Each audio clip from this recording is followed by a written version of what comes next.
नाम तो है ही भोले भोले।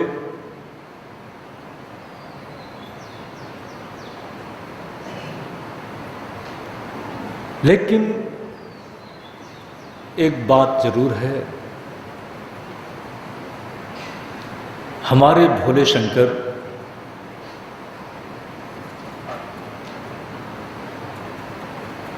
अपने भोलेपन में कितना ही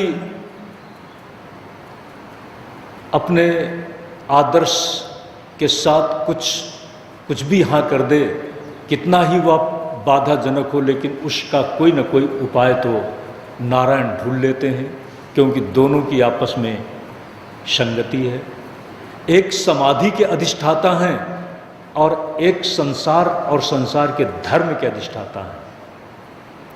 एक समाधि का संदेश देता है, अध्यात्म का संदेश देता है बाबा जी, और भगवान विष्णु संसार और संसार के धर्म का संदेश देते हैं, धर्म पूर्वक संसार में चलने की प्रेरणा करते हैं।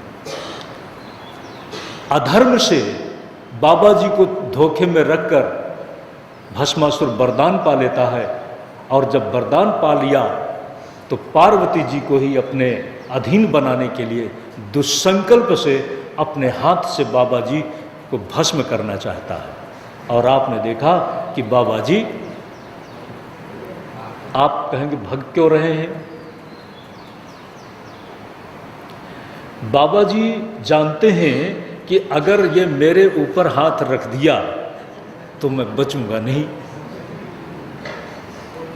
क्योंकि बाबा जी ये भी जानते हैं कि मेरे वचन अमोघ हैं, और जब मैंने ही वचन दे दिया है तो उसका पालन तो मैं भी करूंगा ना। अपने दिए गए वचन का अगर पालन मैं नहीं करता तो फिर उस वचन का महत्व क्या होगा? इसलिए वो भग रहे हैं। तो भस्म तो उनको भी हो जाना है। महापुरुष अपने दिए गए वचन से अपनी विपत्ति को भी स्वीकार कर लेते हैं, अपनी आई हुई विपत्ति को भी कहते हैं कोई बात नहीं, जब ने बोल दिया तो कुछ भी हो देखा जाएगा। भग रहे हैं और वो हाथ उठाए उनके ऊपर कोशिश कर रहा है नारायण। संसार में धर्म की प्रतिष्ठा हो और अधर्म के नाम से यदि कोई चल रहा है तो उसको नष्ट करना भी धर्म है। नारायण उसको कहते हैं, अरे ये भांग पीने वाला, जिसकी जीवन शैली पर ही भरोसा नहीं है, इसकी बातों पर विश्वास, अरे तुम पहले अपने पर ही देख ले, प्रयोग अपने से करना चाहिए। और जैसे ही वो अपने पर प्रयोग करता है भस्मासुर खुद ही भस्म हो जाता है। लेकिन मुश्किल क्या थी? परीक्षित जी के पास, परीक्षित जीव की कक्षा में है, इसलिए परीक्षित को जो ब्रह्म वाक्य मिला था शाप के रूप में, उससे बचने का उनको कोई उपाय नहीं मिलता है। स्वर्ण में स्थान सुनिश्चित हो जाने के साथ उनके मुकुट में ही आकर के वो आता है और दुर्वृत्ति पैदा करता है, और उस दुर्वृत्ति का परिणाम हुआ योगी को योगी के रूप में परीक्षित जी महाराज नहीं देख पाते और गलत व्यवहार हो गया। उसके फलस्वरूप उनको शाप मिला और शाप के साथ उनकी मृत्यु हुई। इस कथा को बिल्कुल इसी तरह से लेना। श्रीमद् भागवत की कथा कुछ इससे प्रसंगांतर बना करके है। पिता की मृत्यु कैसे हुई ये सब जान करके जन्मेजय जी जो उत्तराधिकार में आते हैं, बहुत बड़ी उनको पीड़ा हुई, और ये सुनकर के और भी पीड़ा हुई कि हमारे पिताजी बच सकते थे, लेकिन तक्षक ने रास्ते में जो बचाने का संकल्प लेकर के कश्यप ब्राह्मण जा रहा था, इस विश्वास से कि मैं राजा परीक्षित को सांप से डसने पर भी मृत्यु से बचा लूंगा, यहां तक पहुंचने नहीं दिया, इसलिए मैं इस तक्षक वंश का ही विनाश कर दूंगा। इस बात से प्रेरित होकर के उन्होंने यज्ञ किया है, सर्प यज्ञ, सर्प यज्ञ। लेकिन बाद में जब यज्ञ चल रहा है, बात यह है, सर्प यज्ञ की प्रेरणा करने वाले एक महर्षि उत्तंक थे, और उत्तंक ने कहा कि वो बेटा कैसा है जो अपने बाप के साथ हुए अत्याचार का बदला न ले, क्योंकि कारण ये था उत्तंक के साथ भी एक नाग ने थोड़ा सा अनुचित व्यवहार किया था। वो गुरु पत्नी के लिए कुंडल, ऐसे कुंडल जो दिव्य कुंडल थे, ले जा रहे थे, लेकिन नागों ने उनको ले जाने नहीं दिया, बाधा उपस्थित करती। उससे वो प्रतिशोध में आ गए और सर्पों के विरोधी बन गए। उधर माता कद्रू ने सर्पों को शाप दिया था। कद्रू सर्पों की माता है और बिनता गरुण की माता है। आपको पता है अरुण और गरुण ये दो आपस में बिनता के पुत्र हैं।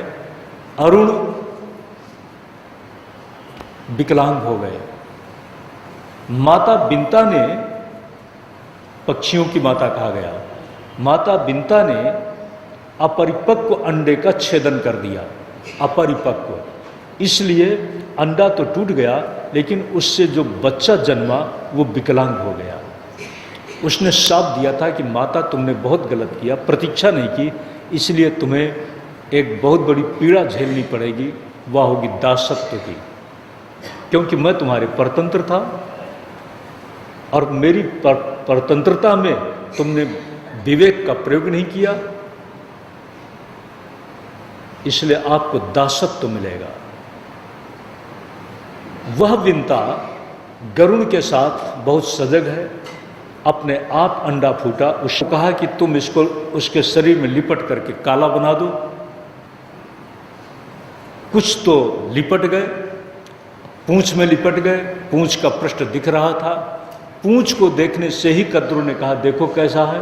बिनता ने कहा कि बात तो तुम्हारी सच निकली, और उसी के साथ उसको दासीपन में रख लिया गया। दासीपन से मुक्त कराने के लिए गरुण ने अमृत लाने का उद्योग किया, क्योंकि कद्रू ने कहा था कि हमारे पुत्र अमर हो जाएं। सर्पों ने कहा हम अमर हो जाएं। अमृत लेकर के जब उसी के साथ हमारे कुंभ मेला की व्यवस्था शुरू हुई, जिस समय गरुण, ऐसा लगता है कि अमृत के साथ ही, अमृत प्राप्ति के साथ ही, और अमृत किसे मिल सके, इस उद्देश्य से ही तो छीना झपटी और दौड़ा धूपी शुरू हुई थी। और जहाँ जहाँ कुछ बूंदें विश्राम के क्षणों में कलश से छलकी, उसी से तो 4 स्थानों पर कुंभ की योजना हुई। उसी प्रकरण में, उसी से समानांतर कथा में गरुण जब अमृत लेकर के चल रहे हैं और लाए, तो सोचा बड़ा गलत हो जाएगा। इंद्र ने कहा सर्पों को जहर पिला दोगे? उन्होंने कहा मैं दूंगा तो सही, लेकिन एक युक्ति सूझी कि अमृत कम से कम पीने से पहले पवित्र तो हो जाओ, शुद्ध तो हो जाओ। इसलिए वो स्नान करने चले गए और कहा कि यहाँ रख दो, और जहाँ रखा था वहाँ पर जयंत उसको चुरा लेते हैं। इंद्र ने चुरवा लिया, और कुछ बूंदें जो गिरी, जिस घास पर गिरी वही था कुश। अमृत पीने की ललक से जब स्नान करके सर्प आए तो देखा कि वो तो है नहीं, लेकिन जो वचनबद्धता थी कि अमृत दे देने के बाद तुमको हम दासत्व से मुक्त कर देंगे, वो पूरा हो गया। सर्पों ने सोचा कि शायद यहाँ पर अमृत कुछ छलका होगा, अमृत को हम कम से कम थोड़ा ही मिलता है तो ले लें, पी जाए। तो पीने की बात तो कहाँ थी, तो थोड़ा थोड़ा जीभ से उन्होंने अमृत जो कुश में लगा हुआ था उससे चाटा चाटा छुआ। इसी के कारण कहते हैं सर्पों की जीभ बीच से फट गई। बीच से जीभ फट जाने के कारण उनका नाम द्विजीव पड़ गया, दो जीवा। आपने देखा होगा सर्पों की जीभ फटी हुई है, दो जैसी जीभ लगती है। इसके पीछे एक कथा है। तो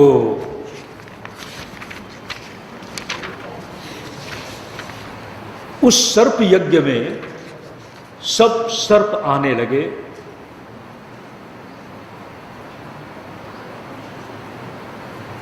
कुछ ऐसे सर्प थे जो माता कद्रु के साथ नहीं थे, धर्म के साथ में थे। जो धर्म के साथ में थे उन्हीं में शेषनाग भी थे। शेषनाग बहुत परेशान थे। अरे माता भी तो गलत संदेश देती है, बैर बरती रखती, तो हम भी क्या बैरी बन जाएं? धर्मात्मा थे। ब्रह्मा जी ने उनको वरदान दिया है, जब कहा कि मेरी धर्म से बुद्धि कभी चलित न हो, धर्म ही हमारा मुख्य लक्ष्य है, और आपकी मैं क्या सेवा करूं। उस समय ब्रह्मा जी ने कहा शेषनाग तुम इस पृथ्वी को धारण कर लो। उन्हीं नागों में से एक है, उन्हीं नागों में से एक वासुकी है, लेकिन उन्हीं नागों में से एक तक्षक भी है। वासुकी ने अपने वंश की रक्षा के लिए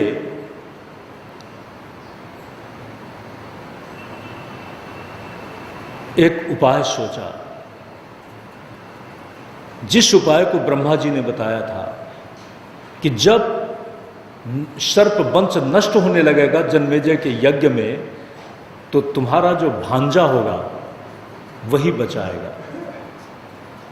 वासुकी की एक बहन थी जरत्कारु, और एक ऋषि कुमार था जरत्कारु, जिसने ब्रह्मचर्य व्रत को पूरा करने के लिए संकल्प लिया था कि मैं आजीवन ब्रह्मचारी रहूंगा। भ्रमण कर रहा है, उसे अचानक एक बड़ी पीड़ा भरी, कराह भरी आवाज सुनाई पड़ी, और उस आवाज को सुन करके जब वो पास में गया तो देखा कि एक अंधकारपूर्ण गड्ढे में कुछ वृक्षों की जड़ों को पकड़े हुए लोग लटके हुए हैं। कौन हो तुम? मैं तुम्हारी क्या सेवा कर सकता हूं? उन जड़ों को पकड़े हुए लोगों ने कहा, वृद्धों ने कहा, जिनका शरीर जीर्ण शीर्ण हो चुका था, कि तुम मेरी क्या सेवा करोगे? लेकिन एक काम करो, यदि तुम्हें कहीं मेरे वंश का एक शेष बचा हुआ है युवक, जिसने ब्रह्मचारी रहने का संकल्प लिया है,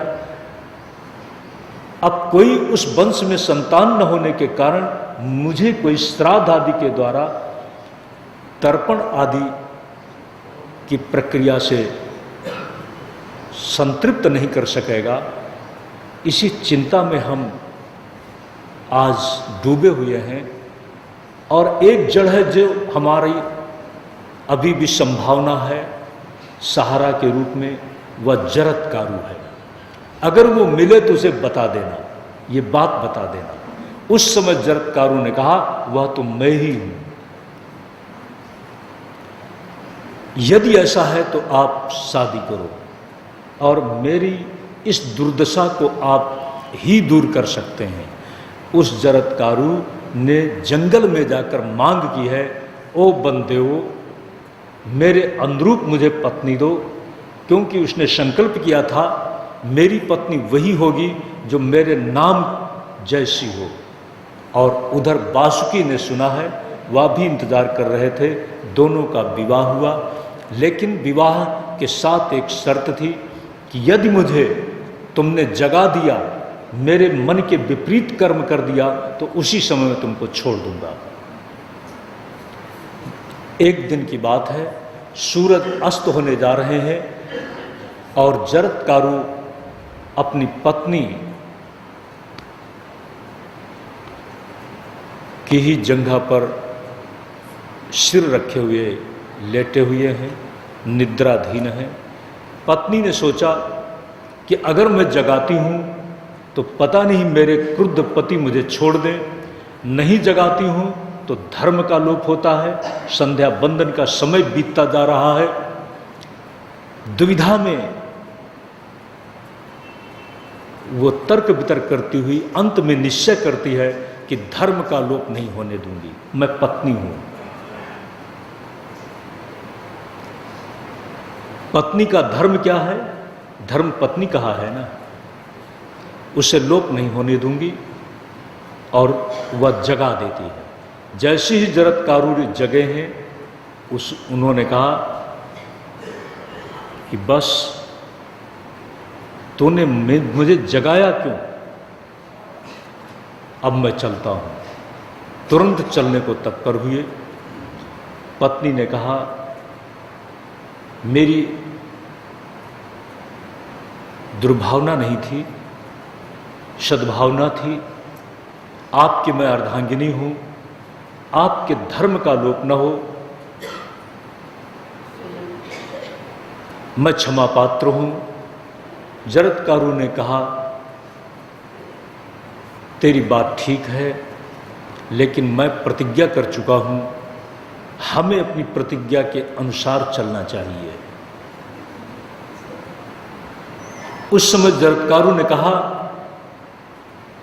कि मेरे विवाह के समय मेरे भाइयों ने एक उम्मीद रखी थी कि हमारे और आपसे जो संतान होगी वो सर्प वंश की रक्षा करेगी। उस समय जरत्कारु ने कहा, अस्ति, वो है तेरे अंदर। इसी बात से उस गर्भस्थ शिशु का नाम आगे चल करके अस्तिक पड़ा। उन्हीं अस्तिक के द्वारा जन्मेजय यज्ञ में सर्पों की रक्षा के लिए आकर के उद्योग किया गया। और जिन यज्ञकर्ताओं के मंत्र से तक्षक इंद्रासन के सहित जन्मेजय के यज्ञ में पतित होते जा रहे थे, उसको अस्तिक मुनि ने रोका है। जन्मेजय